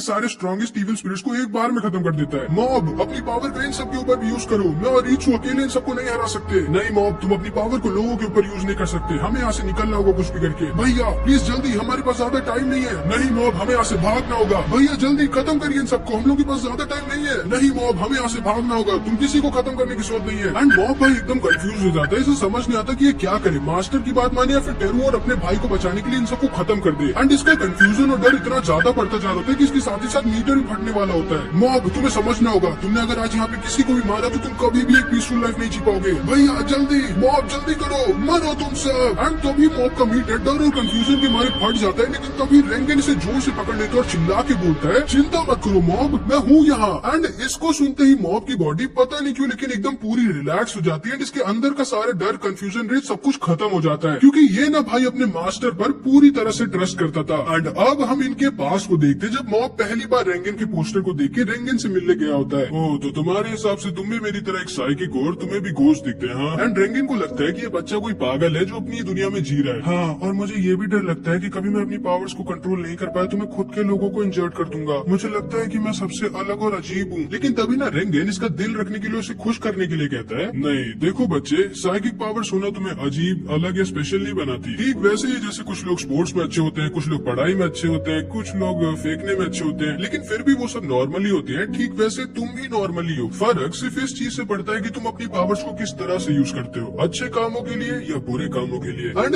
इसको सुन के ना मॉब बहुत ज्यादा खुश हो जाता है एंड ये पूरा फैन हो जाता है रेंगन का। एंड रेंगन भी खुश हो जाता है सोच के कि इसने थोड़े पागल बच्चे की हेल्प कर दी। लेकिन तभी रेंगन के हाथ से इसका कप गिर जाता है एंड मॉब के ऊपर इसकी चाय गिरने वाली होती है। लेकिन तभी मॉब अपनी पावर्स का यूज करके इसके कप को संभाल लेता है। एंड अब रेंगन समझ जाता है कि बच्चा सही कह रहा है, ये सच में जीता जाता साइकिक है। एंड क्योंकि रेंगन ये जानता था कि मॉब थोड़ा बेवकूफ है, ताकि मॉब कभी बुरे रास्ते पे ना जाए, इसीलिए इसकी मदद करने के लिए तैयार हो जाता है। ये मॉब से कहता है, बोलो मॉब, मेरे लिए काम करोगे? एंड तभी से मॉब ना रेंगन का स्टूडेंट बन गया होता है। तभी इधर हम देखते हैं रेजर पीछे से आके रेंगन पर अटैक कर देता है, लेकिन रेंगन को कुछ फर्क ही नहीं पड़ता। एंड सारे के सारे लोग शॉक रह जाते हैं, क्योंकि इन सबको तो पता होता है कि रेंगन एक फेक है, उसके अंदर कोई साइकिक पावर नहीं है। फिर आके रेजर के अटैक का इसके ऊपर कुछ असर कैसे नहीं हुआ? एंड तभी रेजर फिर से इसके ऊपर अटैक कर देता है, लेकिन इस बार रेंगन इसकी स्वॉर्ड को पकड़ लेता है और तोड़ देता है। माचो इसके ऊपर अपने स्ट्रॉन्गेस्ट इविल स्पिरिट से अटैक कर देता है, लेकिन रेंगन इसे एक ही पंच में गायब कर देता है भाई। एंड यू के ब्लैक होल से अटैक होता है ना, ये पानी के बबल्स की तरह फूट रहा होता है। एंड असल में ना जब मॉब का मीटर फटा था एंड रेंगन ने इसे पकड़ लिया था और मॉब पूरा रिलैक्स हो गया था, क्योंकि इसकी बॉस के ऊपर बहुत ट्रस्ट करता था। इसीलिए इसकी सारी की सारी रेज, कंफ्यूजन, वो सारी पावर रेंगन के अंदर ट्रांसफर हो गई थी। एंड इसीलिए रेंगन इतना ज्यादा स्ट्रॉन्ग हो गया था कि अकेले इन सबकी बैंड बजा देता है। सबको यकीन नहीं होता कि मॉब का मास्टर तो सच में कितना कमाल का, कितना स्ट्रॉन्ग है। लेकिन कभी इधर हम देखते हैं यू भाई पगला जाता है एंड अपना फेस रिवील कर देता है। एंड ये ना कोई लड़की नहीं बल्कि एक पागल सा बुढ़ा होता है जो कि पूरा पगला जाता है। अब तक ना रेंगन के अंदर जो मॉब की पावर्स थी वो खत्म हो गई थी। यू पूरा पगला जाता है, अपने साथ साथ इन सबको खत्म करने वाला था एक बहुत बड़े ब्लास्ट से। एंड अब इसको रोकने की पावर किसी के पास नहीं थी, लेकिन तभी मैक्स वहां पर आ जाता है, इसे जोर का पंच मारकर बेहोश कर देता है। एंड इस मैक्स की पावर भी ना भाई अलग ही लेवल पर होती है, जो कि आसानी से यू को हरा देता है। एंड असल में ना ये असली सुप्रीम बॉस का बेटा होता है, जो यहाँ पे अपने साथ कुछ लोगों को मेन हेडक्वार्टर्स लेके जाने के लिए आया होता है। तुम सब के सब बहुत वीक हो, तुम सब में से कोई भी हमारे किसी काम के नहीं। मैं आज अभी कभी सीक्रेट हेडक्वार्टर्स को बंद करता हूँ और तुम सारे लोगों को क्लॉ से निकालता हूँ। एंड ये कह के मैक्स वहाँ से चला जाता है। एंड तभी माचू अपने ड्रम कार्ड का यूज कर देता है और अपने स्पिरिट जार को खोल देता है अपने सारे के सारे इविल स्पिरिट्स को रिलीज करने के लिए। लेकिन इसमें से सिर्फ और सिर्फ डिम्पल बाहर निकलता है, जिसने सबको संभाल लिया था। एंड अब इसके अंदर काफी ज्यादा पावर आ गई थी। एंड इस तरह ये सारे के सारे क्लॉ के हेडक्वार्टर्स को खत्म कर देते हैं एंड अपने मिशन में सक्सेसफुल हो जाते हैं। एंड अगले दिन से मॉब फिर से अपनी नॉर्मल लाइफ शुरू कर देता है, जहाँ वो रोज रोज ट्रेनिंग करता है स्ट्रॉन्ग और अच्छा होने के लिए, ताकि अपने प्यार सुबूमी के लायक बन सके एंड अपनी ट्रू फीलिंग्स को उसे बता सके। एंड फिर इधर हम देखते हैं ये दोनों यहाँ पर आके जो से माफी मांगते हैं, जो लोगों को माफ कर देता है, क्योंकि ये भी जानता था कि ये भी पूरा दूध का दूल्हा नहीं है, इसने भी गलत काम किया है। एंड ये भी ना भाई मॉब की वजह से अच्छा हो गया होता है एंड उसी की तरह ट्रेनिंग करने लगता है स्ट्रॉन्ग होने के लिए। एंड टेरू इन सारे बच्चों को अपने अंडर ले लेता है इन सबकी पावर्स को बढ़ाने और इम्प्रूव करने के लिए। एंड अब भले ही रेंगन के पास इसकी साइकिक पावर्स तो नहीं थी, लेकिन अब इसके पास घोस्ट स्पिरिट्स को देखने की एबिलिटी आ जाती है, इसलिए फाइनली ये दोनों तिगड़म एक दूसरे से मिल जाते हैं। रीचू के पास भी साइकिक पावर्स आ जाती है एंड सब लोग भाई बहुत खुश हो जाते हैं। एंड अब इधर हम मैक्स को देखते हैं, जो अपने पापा क्लॉ के सुप्रीम लीडर को सब कुछ बता रहा होता है। एंड इसके पापा सुप्रीम लीडर की साइकिक पावर ना भाई मॉब से भी ऊपर लेवल की होती है, जो कि कई सालों बाद यहाँ वापस जापान आ गया होता है। एंड अगले दिन हम देखते हैं मॉब और रेंगन साथ में मिलकर एक फार्मर की मदद करते हैं, जिसके फार्म कोई घोस्ट तबाह करी थी। एंड उसके बदले वो फार्मर इनको फार्म का कुछ सामान देते थे, क्योंकि उसके पास पैसे तो थे नहीं। एंड इसीलिए रेंगन मॉब को पैसे नहीं बल्कि एक ब्रोकली का सीड्स का पैकेट से दे देता है, जो कि मॉब ना अपने आगे वाली जेब में रख लेता है। एंड मॉब ना भाई अब अपनी साइकिक पावर से पेड़ों को भी उगाना सीख गया होता है। एंड फिर इधर हम देखते हैं लॉल ग्रुप वाले फुल ट्राई कर रहे होते हैं मॉब को ढूंढने की, लेकिन ढूंढ ही नहीं पा रहे होते हैं। एंड फिर इधर हम मॉब को देखते हैं, जिसको अपने लॉकर में एक लव लेटर मिलता है, जो कि सच में इस बार एक लड़की का होता है, जो मॉब को प्रपोज कर देती है भाई। लेकिन क्योंकि हमारा मॉब सुबोमी से प्यार करता था, इसलिए इसको मना कर देता है, लेकिन ताकि इसका मन ना टूटे इसलिए मॉब इससे दोस्ती जरूर कर लेता है। एंड ये लोग ना साथ में रोज रोज घर जाने लगते हैं। किसी को भी यकीन नहीं होता कि मॉब की एक लड़की दोस्त बन गई है। ये लोग कई दिनों तक साथ में घर जाते हैं, टाइम स्पेंड करने लगते हैं। एंड मॉब को ना भाई इसके साथ अच्छा लगने लग जाता है, क्योंकि ऑब्वियसली पहली बार कोई लड़की इसको इतना भाव दे रही है। एंड हमारा मॉब ना भाई इतना अच्छा होता है कि पहले तो इस लड़की मे के साथ इसके घर जाता है इसे छोड़ने, फिर वापस से स्कूल जाता है अपने बॉडी बिल्डर क्लब के साथ ट्रेनिंग करने के लिए। एंड मॉब को ना भाई धीरे धीरे मे अच्छी लगने लग जाती है। फिर एक दिन मे मॉब को बताती है कि वो एक नॉवेल लिखना चाहती है। एंड मॉब को वो अपनी नॉवेल भी दिखाती है, जैसे मॉब पढ़ता है, कहता है ये तो बहुत अच्छी है। लेकिन मे गुस्से से इसकी नॉवेल से छीन लेती है, कहती है तुम्हें जरूरत नहीं है झूठ बोलने की, मुझे पता है कि तुमने इस नॉवेल को ढंग से नहीं पढ़ा है मॉब। नहीं नहीं ऐसा नहीं है, तुम्हारे अंदर सच में किसी के लिए कोई फीलिंग नहीं है ना मॉब। मैं जानती हूँ तुम सब कुछ इसलिए कर रहे हो ताकि मुझे बुरा ना लगे। तुम मुझे रोज रोज घर तक छोड़ते हो, फिर वापस स्कूल जाते हो ट्रेनिंग करने के लिए। तुम हर चीज करते हो जो कि मैं तुमसे कहती हूँ करने के लिए। तुम बहुत ज्यादा अच्छे हो मॉब, इसीलिए अब मुझसे और झूठ नहीं बोला जाएगा। आई एम सॉरी मॉब, असल में मैं तुम्हें पसंद नहीं करती। मैंने तुम्हें सिर्फ इसलिए प्रपोज किया था क्योंकि मेरी फ्रेंड्स ने मुझे डेयर दिया था तुम्हें अपने प्यार में फंसा के तुम्हारा दिल तोड़ने के लिए। लेकिन इतने दिन तुम्हारे साथ बिताने के बाद मेरे में हिम्मत नहीं है वो करने की, इसीलिए I am sorry mob. And ये कह के मे वहाँ से चली जाती है। एंड मॉब बस वहाँ पर चुपचाप बैठा रह जाता है। लेकिन वापस जाते वक्त मे की दोस्ती में से मिल जाती है, जो मजाक मजाक में ना मे की नॉवेल को फाड़ देती है। एंड मे ये बेचारी ताकि इसकी बेइज्जती ना हो ये ना चाहते हुए भी कुछ नहीं कर पाती। लेकिन तभी मॉब वहाँ पर आ जाता है और चुपचाप मे की फटी नॉवेल के पेजेस को कलेक्ट करने लगता है। ये तुम क्या कर रहे हो मे, तुमने शायद इसे कुछ ज्यादा ही पागल कर दिया। ओए लड़के, मैं तुम्हें पसंद नहीं करती है समझे ना, वो सिर्फ तुम्हारे साथ प्रैंक कर रही थी। लेकिन तभी मॉब बोलता है मेरे अंदर भी फीलिंग्स है और मुझे दुख होगा अगर इस नॉवेल को ऐसे फेंक दिया तो, इसीलिए मैं इसे रखूंगा अगर तुम लोगों को ये नहीं चाहिए तो। एंड मॉब ना भाई मे की फटी हुई नॉवेल के पन्नों को कागज को जमा करने लगता है। एंड इसको देखकर मे में भी हिम्मत आ जाती है एंड ये भी मॉब की मदद करने लगती है। मे की दोस्तों को लगता है कि ये दोनों पागल हो गए और ये लोग वहाँ से चले जाते हैं। लेकिन मॉब और ये दोनों जानते थे कि ये दोनों ऐसा क्यों कर रहे हैं। एंड तभी अचानक से हवा का एक जोर का झोंका आता है जो कि इन सारे कागज के टुकड़ों को उड़ाकर अपने साथ लेकर जाने लगता है। रहने दो मॉब, शायद मेरी किस्मत में ही नहीं है एक राइटर बनना, लेकिन थैंक यू। लेकिन तभी मॉब अपनी साइकिक पावर का यूज करता है एंड इन सारे कागज के टुकड़ों को हूबहू वैसे ही जोड़ देता है जैसे कि वो थे। एंड इसका मतलब तुम लोग समझ रहे हो ना, अगर मॉब ने इसकी स्टोरी को अच्छे से ना पढ़ा होता तो वो कैसे पूरी स्टोरी को वैसे ही हूबहू जोड़ देता। एंड भले ही मॉब और मे साथ में नहीं आते क्योंकि मॉब को तो सुबोमी पसंद है और इसको मॉब पसंद नहीं है, लेकिन मॉब के लिए मे के मन में रिस्पेक्ट बहुत ज्यादा बढ़ जाती है। एंड ये डिसाइड कर लेती है कि मॉब के ऊपर ये एक स्टोरी लिखेगी। एंड अगले दिन हम देखते हैं मॉब स्कूल से घर जा रहा होता है, लेकिन तभी कुछ लड़के मॉब को परेशान करने के लिए आ जाते हैं। लेकिन तभी पहले तो डिम्पल इनकी ऐसी की तैसी कर देता है। जब दोबारा अगले दिन ये लोग परेशान करने की कोशिश करते हैं तब रीचू इन लोगों की बैंड बजा देता है। एंड फिर जब अगले दिन ये लोग फिर से मॉब को परेशान करने की कोशिश करते हैं तभी बॉडी बिल्डर वाले यहाँ पर आके इनकी ऐसी की तैसी कर देते हैं। एंड ये दोनों लड़के समझ जाते हैं कि भाई इस लड़के से पंगा लेने वाले नहीं, ये खतरनाक है। एंड मॉब के ना भाई अब धीरे धीरे सच में अच्छे दोस्त बनने लग गए होते हैं। एंड मॉब को ना अच्छा लगने लग गया होता है सबके साथ। एंड फिर हम देखते हैं अपने इन दोस्तों के साथ में पार्टी कर रहा होता है एंड इससे बहुत अच्छा लग रहा होता है। लेकिन तभी अचानक से इसे रेंगिन का कॉल आ जाता है, हेलो मॉब, जल्दी से जो एड्रेस भेज रहा हूँ यहाँ पे आ जाओ। लेकिन बॉस मैं बिजी हूँ। मॉब भूलो मत, हमारे क्लाइंट तुम्हारे सारे कामों से ज्यादा ऊपर आते हैं, अब जल्दी आओ, टाइम नहीं है। एंड बेचारे मॉब को ना चाहते हुए भी इस भूत को मारने आना पड़ता है जो कि बहुत ही ज्यादा वीक होता है। बहुत अच्छे मॉब, तुम्हारे 300 रुपए थोड़े दिनों बाद ले लेना, ठीक है। बॉस मैंने आपसे कितनी बार कहा है कि मुझे कभी भी मत बुला लिया करिए, मेरी भी एक लाइफ है, मेरी भी दोस्त है। किस लाइफ की बात कर रहे हो तुम मॉब, तुम्हारे कोई दोस्त नहीं है, सबके सब तुम्हें यूज कर रहे हैं मॉब। भूलो मत सिर्फ मैं हूँ जो तुम्हारा अच्छा चाहता है, आखिर कब तुम समझदार बनोगे मॉब। एंड मॉब को ना भाई इसकी बातों का बुरा लगने लगता है एंड रेंगे ना भाई कुछ ज्यादा ही बोल जाता है। समझो मॉब, तुम मेरे साथ रह के लोगों की लाइफ को बचा रहे हो, ये तुम्हारे और हमारे बिजनेस के लिए सबसे ज्यादा जरूरी है, इसीलिए जब भी मैं तुम्हें बुलाऊं तुम्हें आना ही होगा मॉब। एंड अब भाई मॉब आज पहली बार रेंगन पे गुस्सा हो जाता है। रेंगन से कहता है बॉस मेरे भी दोस्त हैं और अब मैं इस जॉब को छोड़ रहा हूँ। ये क्या बोल रहे हो मॉब, मेरे बिना तुम कुछ नहीं कर पाओगे, आखिर तुम क्या करोगे मेरे बिना। लेकिन मॉब ने भाई अपना मन बना लिया था एंड इस बेचारे रेंगन के पास जो एक लौता असली साइकिक एम्प्लॉय था वो भी इसकी बेवकूफी की वजह से खो देता है। एंड अब बेचारा रेंगन क्या करता है, असली स्पिरिट्स को एक्सरसाइज करना छोड़ देता है एंड वही अपने फेक स्कैम से अपना बिजनेस चलाने लगता है। एंड इसके हिसाब से ना इसे जरूरत नहीं थी मॉब की एंड इसे लग रहा था कि मॉब जरूर बिना किसी काम और इसकी लोनली हो गया होगा एंड थोड़ी दिनों में वो लौट आएगा। लेकिन जब ये मॉब को अपने दोस्तों के साथ देखता है तो समझ जाता है कि भाई इसने बहुत बड़ी गलती कर दी है। एंड फिर कई दिन बीत जाते हैं, ये दोनों आपस में बात ही नहीं करते। एंड फिर आता है रेंगन का बर्थडे का दिन एंड जब ये चेक करता है ना तो इसके बर्थडे पे इसे एक भी विश नहीं आई होती एंड ये समझ जाता है कि मॉब ने ये असली लोनर है भाई। एंड फिर ना इसके दिन काफी दुख भरे बीतने लगते हैं। लेकिन फिर एक दिन रेंगन को मौका मिल जाता है टीवी पे अपने घोस्ट एक्सोर्सिज्म को दिखाने का, उस पर बात करने का। एंड रेंगन खुश हो जाता है कि इसे लगा था क्योंकि अब तो फेमस हो जाएगा। लेकिन इस बेचारे को ये पता नहीं था कि इसके साथ आगे क्या होने वाला है। ये और दो साइकिक वहाँ पर बैठे थे जब एक बच्चे को यहाँ पर लाया जाता है। कहा जाता है इस बच्चे के ऊपर कोई घोस्ट ने कब्जा कर लिया है। एंड इससे ये भी कहा जाता है कि बच्चा एक्टिंग कर रहा है। एंड रेंगन को बस एक्टिंग करनी इसके ऊपर के घोस्ट को मारने की। एंड फिर क्या भाई, रेंगन खुश होकर शुरू हो जाता है अपना सारा कर्तव्य दिखाना। आधे घंटे तक रेंगन इस बच्चे के ऊपर अपना सारा का सारा तिगड़म करता है, लेकिन ये बच्चा ठीक ही नहीं होता। एंड तभी इस टीवी सीरियल का होस्ट कहता है ठीक है मिस्टर रेंगन, अब आप जाके बैठ जाइए। क्या,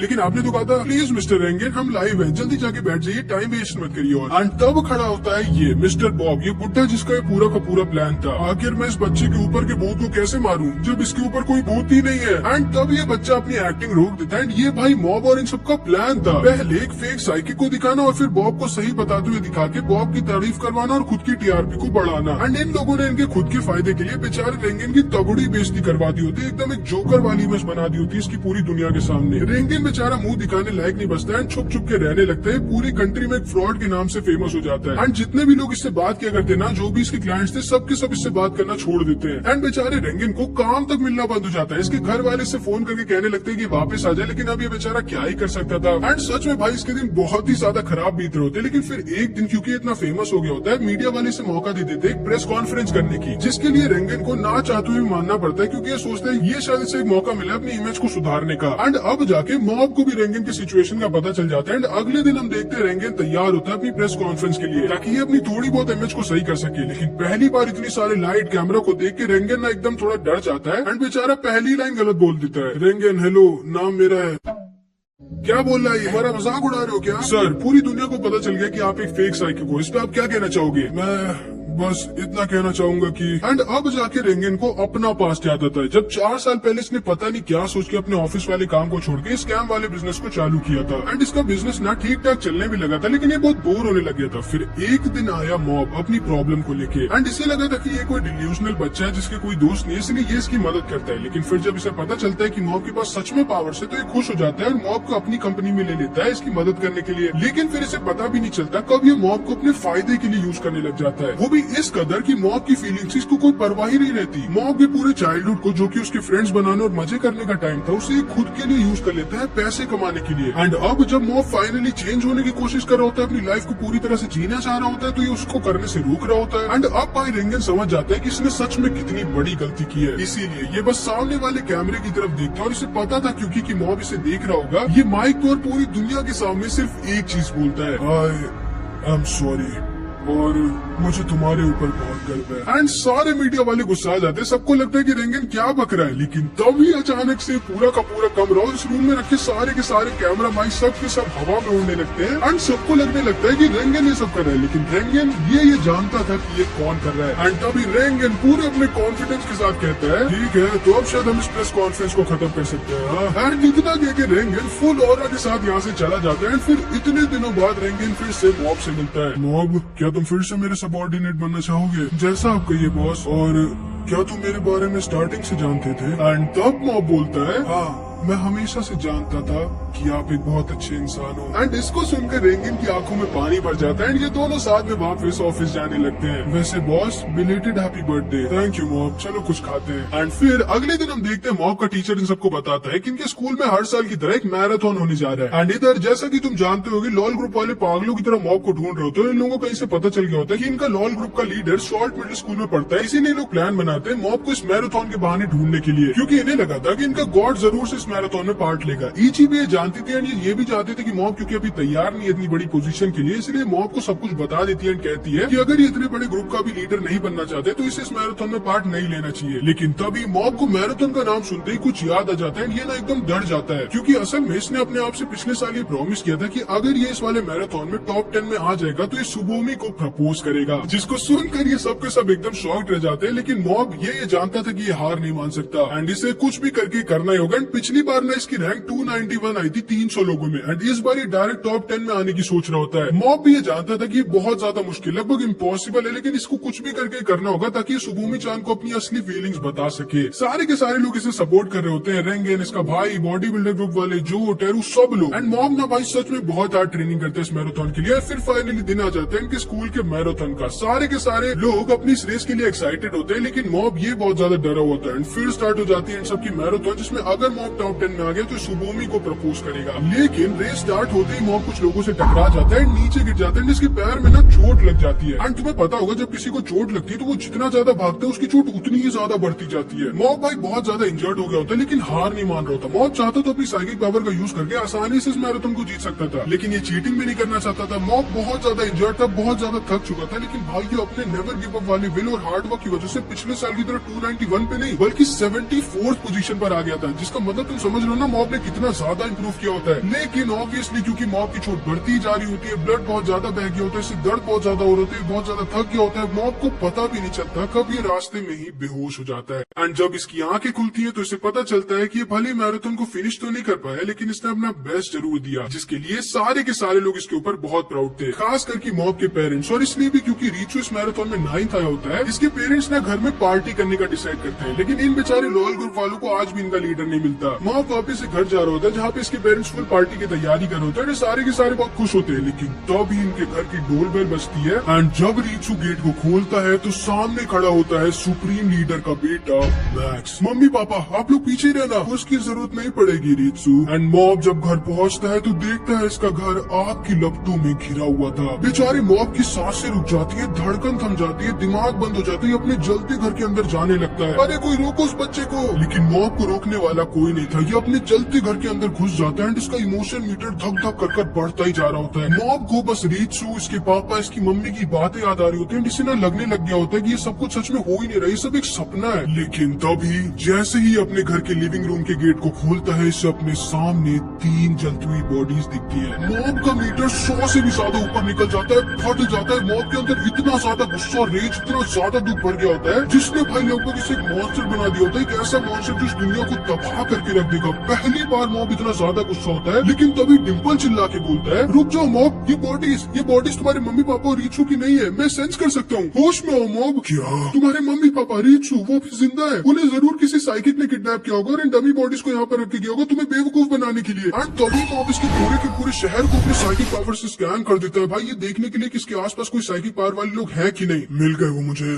थैंक यू डिम्पल। एंड इसकी आंखों में ना आंसू आ जाते हैं जब इसे थोड़ा सा रिलीफ मिलता है। एंड फिर अगले ही पल मॉब इन दोनों साइकिक के सामने होता है। 1 मिनट, तुम तो वही बच्चे हो जिसे हमें किडनैप करने के लिए एंड तभी मॉब भाई एक को बिना कुछ बोले ही निपटा देता है। एंड असल में ना ये दोनों क्लॉक के टॉप कमांडर्स, अपर स्टार्स में से एक होते हैं, जो इस वर्ल्ड के सबसे ज्यादा स्ट्रॉन्ग साइकिक्स होते हैं। एंड इधर हम देखते हैं टेरू के ऊपर भी एक अपर स्टार मेंबर अटैक कर देता है। कहाँ है मेरी फैमिली? तुमने भले उसे एक बार में हरा दिया, लेकिन मुझे हल्के मत लो। एंड मॉब भी एक ही पंच में तुरंत ही हल्का हो जाता है। मुझे नहीं पता, हम तुम्हारे घर गए थे तुम्हें और तुम्हारे भाई को किडनैप करने के लिए, लेकिन तुम्हारा घर पहले से ही जल रहा था। एंड मॉब को ना समझ नहीं आता कि आखिर कौन है जिसने इसकी फैमिली पर अटैक किया। एंड तभी हम देखते हैं तो वहाँ पर आ जाता है, एंड इसके साथ ना रेजर भी होता है जो मॉब को लेके इन सब के पास आ जाता है। एंड असल में क्लॉ ने रेंगेन, टेरू और इन सारे पुराने क्लॉ मेंबर्स के ऊपर अटैक करवाया था, जो कि किसी तरह से बच के यहाँ पर आ गए थे। एंड डिम्पल इन सबको मॉब की फैमिली के बारे में बताता है। एंड रेंगेन सिर्फ एक चीज कहता है, मॉब चिंता मत करो, मुझे यकीन है तुम्हारी फैमिली ठीक है। मुझे लगता है जिसने भी तुम्हारे घर पर अटैक किया था उनका मिशन था तुम्हारी फैमिली को, उन दोनों क्लॉ मेंबर्स और पूरी क्लॉ ऑर्गेनाइजेशन से बचाना। एंड क्योंकि मॉब अपने मास्टर पर पूरा यकीन करता था, इसलिए अब जाके सांस में सांस लेता है एंड वहीं पर बेहोश हो जाता है। एंड टेरू ये इस आदमी को टॉर्चर करके सारी की सारी इन्फॉर्मेशन निकलवा लेता है कि क्लॉ और सुप्रीम लीडर ने इन सब पर अटैक करवाया था इन्हें खत्म करने के लिए। एंड क्लॉ के सुप्रीम लीडर सुजुकी का प्लान होता है इस पूरी की पूरी दुनिया पर रूल करना। एंड सुजुकी के पास ना इस समय 600 से भी ज्यादा सुपर स्ट्रॉन्ग साइकिक पावर वाले सोल्जर्स होते हैं। एंड सुजुकी भाई अलग ही लेवल पर स्ट्रॉन्ग होता है। एंड अब इधर हम क्लॉ के सुप्रीम लीडर सुजुकी को देखते हैं, जो एक अपर स्टार हथौड़ी की साइकिक पावर की मदद से इनकी पूरी की पूरी कंट्री के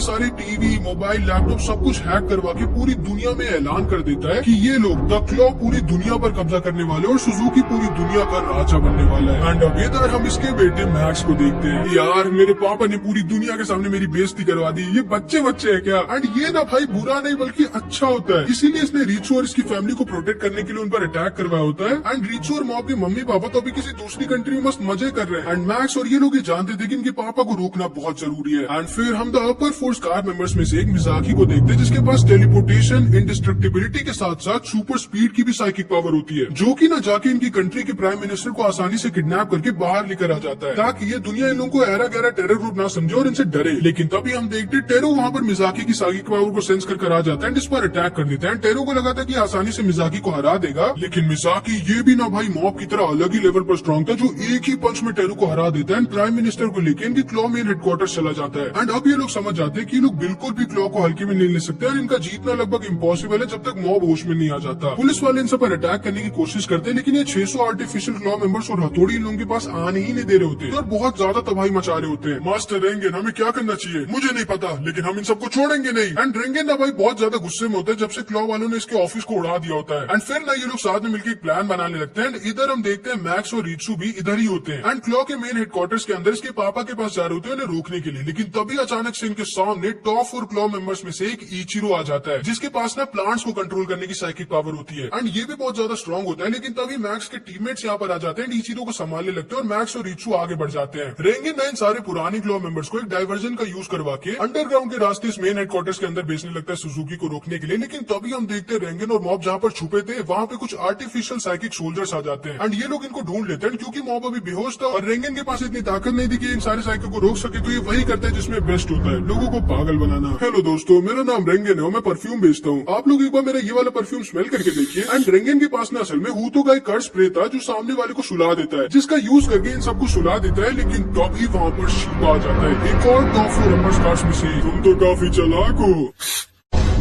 और तुम काफी बेवकूफ। एंड फिर रेंगन मॉब को लेके वहाँ से जाने लगता है। लेकिन तभी शीबा, क्योंकि भाई कोई नॉर्मल इंसान नहीं होता है, किसी तरह वापस से होश में आ जाता है एंड पूरा पगला जाता है। एंड ये ना मॉब के ऊपर अटैक कर देता है। लेकिन तभी डिम्पल किसी तरह मॉब की बॉडी के अंदर घुस जाता है और मॉब को लेके वहाँ से भागने लगता है। शीबा इसके पीछे पड़ जाता है। एंड इधर हम देखते हैं टेरू और इसकी टीम को ढेर सारे क्लॉ मेंबर्स घेर लेते हैं। इधर मैक्स को तीनों दोस्तों को इचिरो आसानी से हरा देता है। एंड इतना ही नहीं, इधर इन सारे प्रीवियस क्लॉ मेंबर्स को जो की अंडरग्राउंड के रास्ते से क्लॉ के मेन हेडक्वार्टर्स में अंदर घुसने की कोशिश कर रहे थे, इनके सामने मिजाकी आ जाता है जो की ऑब्वियसली इन सबकी बैंड बजाने वाला था। एंड इधर मॉब और डिम्पल को शीबा बहुत गंदा मार होता है और ये सब के सब ना बहुत ही गंदा हारे होते हैं। लेकिन तभी हम देखते हैं इधर मॉब के पास ये बॉडी बिल्डर ग्रुप वाले आ जाते हैं। मॉब को बचाने के लिए लोग शीबा से लड़ जाते हैं, जो कि ना अपनी साइकिक पावर्स का यूज करके अपनी मसल्स को बहुत ज्यादा स्ट्रॉन्ग बना देता है और इन सबको बहुत गंदा बजा देता है। एंड ये ना भाई मॉब को मारने वाला होता है। लेकिन तभी हिरोशी, इनके बॉडी बिल्डर ग्रुप का लीडर, मॉब को बचा लेता है। एंड ये ना भाई मॉब को कुछ भी होने नहीं देने वाला था। लेकिन क्योंकि इसका सामना एक बॉडी बिल्डर साइकिक से हो रहा था, इसलिए शीबा को ये रोक नहीं पा रहा होता। लेकिन तभी ये बोलता है, नहीं, मैं ऐसे मॉब को मरने नहीं दे सकता।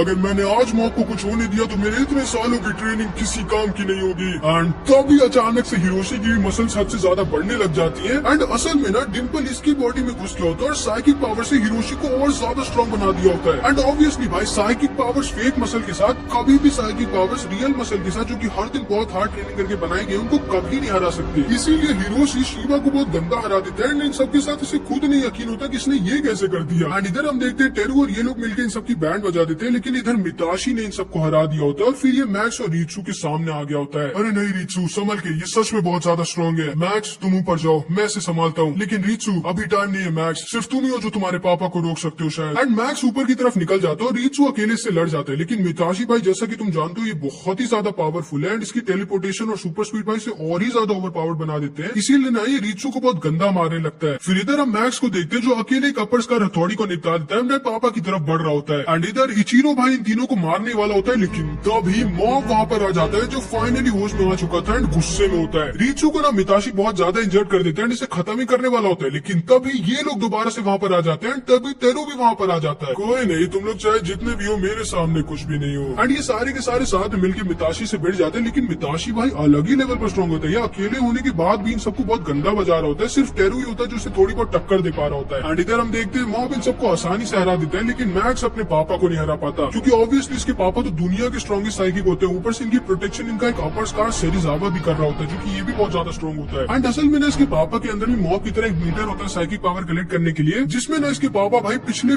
20 साल से साइकिक पावर कलेक्ट कर रहे होते हैं। मतलब समझ रहे हो इनके पास कितनी ज्यादा साइकिक पावर है। एंड इधर हम देखते हैं टेरू और ये सारे लोग मिलकर से थोड़ा बहुत तो इंजर्ड कर देते हैं, लेकिन जैसे ही मिताशी अपनी गॉड जाय का यूज करता है, तब तो भाई ये अनस्टॉपेबल हो जाता है। ये लोग इसे छू तक नहीं पाते हैं, ये सारे के सारे हार जाते हैं। ये ना इन सबको खत्म करने वाला होता है, लेकिन तभी इसे मॉब के आने का एहसास हो जाता है। ये सारे के सारे लोग अब खुश हो जाते हैं, सांस में सांस लेते हैं। एंड ये ना भाई मॉब की इतनी ज्यादा पावर को सेंस करने में इतना ज्यादा बिजी हो जाता है कि अपने बगल में रेंगन को आते ही नोटिस ही नहीं कर पाता, जो इसको पता भी नहीं चलता कब इसके बगल में आके धड़ाधड़ पंचेस की बौछार कर देता है इसके ऊपर। एंड मिताशी ना भाई रेंगन और मॉब को देख एकदम डर जाता है, क्योंकि एक तो मॉब के पास इतनी ज्यादा पावर है, ऊपर से ये आदमी जो पता नहीं कौन है इसका भी टीचर है, जिसके अंदर इतनी साइकिक पावर है कि ये बेचारा सेंस ही नहीं कर पा रहा इसके अंदर से जरा सी भी साइकिक पावर। एंड ये सारे लोग भी होश में आने लग गए होते हैं, इसलिए मिताशी समझ जाता है कि अब ये नहीं जीतेगा। इसलिए मिताशी अब जाके हार मान लेता है, बोलता है ठीक है मैं हार मानता हूँ, मैं वैसे भी दुनिया पे कब्जा वब्जा नहीं करना चाहता था, मैं तो बस मजे के लिए सब कुछ कर रहा था। क्या तुमने सिर्फ अपने मजे के लिए इतने सारे लोगों को इतना परेशान किया? एंड मॉब से भाई इसकी एकदम फट जाती है, एंड ये भाई डर के मारे तुरंत ही वहाँ से निकल जाता है। एंड अब ये वापस नहीं आने वाला। एंड अब ना भाई जब मॉब रीचू को देख लेते और इसे पता चल जाता है कि इसके पेरेंट्स सेफ है, तब जाके अब इसका गुस्सा ठंडा होता है। एंड फिर मॉब सुप्रीम बॉस की तरफ आगे बढ़ने लगता है। रुको मॉब, हम भी तुम्हारे साथ चलेंगे। हाँ भैया, हम भी आपकी मदद करेंगे। जिसपे मॉब कहता है नहीं सॉरी,